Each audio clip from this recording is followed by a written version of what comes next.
The vote that shook the room.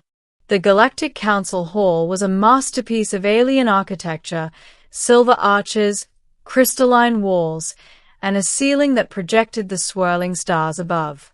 It was supposed to symbolize unity, progress, and interstellar peace. Today, it symbolized fear. Because today, the Council would vote on a motion that no one in living memory had ever dared to propose. Humanity would be expelled from the Galactic Alliance. Not sanctioned. Not suspended. Expelled. Official reason: unregulated expansion, unpredictable behavior, and disproportionate military escalation. Unofficial reason: humans were becoming too strong. Too fast. Too human. Ambassador Lirel of the Elvery stood at the center, her voice cold as starlight. The human species has become a destabilizing force. Their actions cannot be predicted. Their ambitions cannot be restrained. The Alliance must protect itself. She paused dramatically before continuing. We vote today. The chamber buzzed with shifting bodies and flickering languages. Some species nodded eagerly. Others watched with unease. Into this atmosphere walked the human delegation. 10 of them, composed, silent, dressed in simple black formalwear that contrasted sharply with the ornate robes and armor around them. They moved with a quiet unity that made many aliens tense. At their head was Ambassador Marcus Hale, a man whose calm expression had unsettled entire empires. He bowed slightly. Thank you for including us in your vote. Lirel smirked. You may speak briefly before proceedings. Marcus inclined his head. Of course. He stepped forward. No theatrics. No anger. Just steady words that carried like a slow-building storm. The human response. We joined this alliance in good faith, Marcus began. We offered trade, cooperation, and defense. We asked for nothing more than equality. He looked around the vast hall, at the hundreds of species studying humans like specimens. But we have learned something important. Equality was never what you wanted for us. Murmurs rippled. A few councillors stiffened. Marcus continued. When disaster struck your outer colonies, humans were first to respond. When war came to the Ketheri, humans fought in skies not their own. When famine hit the Orvax, our ships carried food while others carried excuses. A few species lowered their eyes. And yet, Marcus added softly, you call us destabilizing. Councillor Roth of the Ketheri hissed, you act without permission. Marcus raised a brow. We act when needed. While you debate procedure, people die. Humans don't let them. Emotion-driven choices. Lirel shot back. Dangerous. Primitive. Marcus chuckled, a single, quiet sound that made the entire hall shiver. Emotion, he said, is not primitive. It's what forced us to reach the stars. It's what made us defend worlds that weren't ours. It's what kept us human. He paused. But we understand. Truly. The Council feels threatened by us. And that is the real reason behind this vote. Silence. Dead, suffocating silence. Marcus spread his hands. So let's not pretend this is about rules, or order, or safety. This vote is about fear. Fear of what humans might become. Then he stepped back. We will not argue. We will not beg. Vote as you will. The speaker drone floated forward, its monotone voice echoing. Voting begins. Light crystals across the chamber flickered as each councillor cast their judgment. Blue for keep humans in the alliance. Red for expel humanity. The results appeared in the air above. Blue, blue, red, red, red. Then more red. then nearly all red. Finally, vote passed. Humanity is expelled. The hall exhaled. Some relieved. Some triumphant. Some uneasy. Marcus Hale bowed again. Thank you for your clarity. Then came the moment none expected.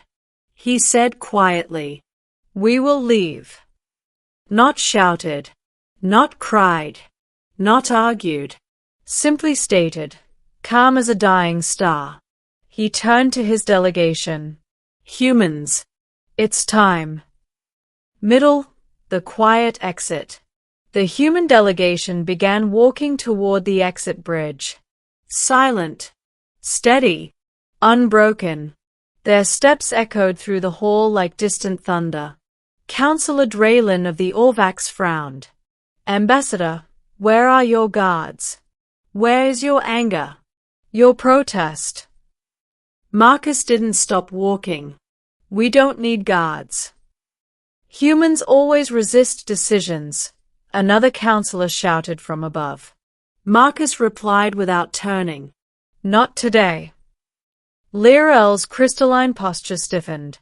Something was wrong. Terribly wrong. Humans were emotional, reactive, fiery. Everyone knew this. But now? They looked like a storm walking out of the room. Not raging. Rising. As the delegation reached the door, the hall's rear windows suddenly lit up with motion, hundreds of bright signatures. The assembly gasped.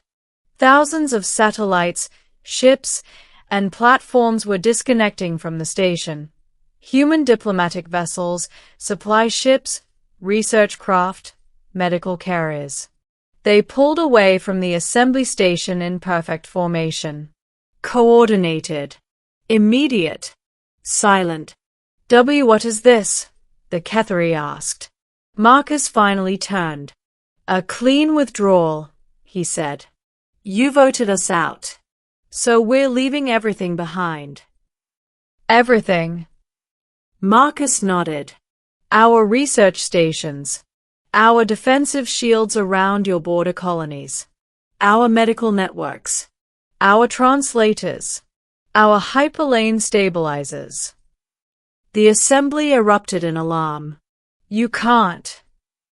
That will collapse our trade routes. Our colonies depend on those stabilizers. You're abandoning treaties. You wouldn't dare. Marcus held up a single hand. You expelled us. We are respecting your wishes. He paused. And we are leaving quietly. Those words hit the chamber like a weapon. Humans leaving quietly meant they were doing something calculated. Something final. Councillor Talven whispered, horrified. What have we done? The realization, and the fear. When the humans reached the final platform, Marcus turned back and spoke loud enough for all to hear. You say we destabilize the galaxy, yet you gave us every crisis to solve, every threat to handle, every job no one else wanted. He listed them one by one. When the Rathol plague spread, who created the cure? Humans. When pirates blockaded the trade nexus, who broke them? Humans.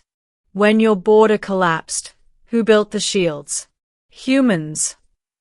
He let the silence grow heavy. You believed our help was a burden. You believed our innovations were dangerous. You believed our loyalty was a threat. Marcus shook his head slowly. You haven't expelled us because we failed you. You expelled us because you relied on us too much. Lirel stood, trembling now. Ambassador. Marcus, if you leave, what will happen to the galaxy? Marcus gave a small, cold smile. Whatever you allow to happen. He bowed deeply. I hope your unity holds without us. And then the delegation stepped onto their shuttle. The doors slid shut. Ending the first consequence. The human shuttle launched. As it streaked away, the assembly hall's systems flickered. Lights dimmed. Computers reset. Hyperlane nodes on the star map turned dark. The stabilizers were shutting down, everywhere humans had built them. Emergency alarms blared. Trade Lane 7 collapsing. Kethari Medical Network offline. Border Defense Grid missing 30% of its power. Communications rerouting, massive latency. Chaos exploded through the chamber. Lirel stared in horror at the map as entire regions lost stability. "We've made a mistake," she whispered. "A mistake we cannot undo." Above the star Orithcal, the human fleet reformed into a long, sharp line. Not threatening, simply precise. A message appeared on the assembly's main screen. "Humanity acknowledges the Council's decision. We will not return unless invited unanimously. We wish you survival. Farewell." The transmission ended. The humans jumped to FTL in perfect silent synchronicity. The shockwave rippled through the chamber. And for the first time in eons, the Council felt small. And the galaxy understood what it had lost. The humans had left quietly. Too quietly. And that was what terrified them most.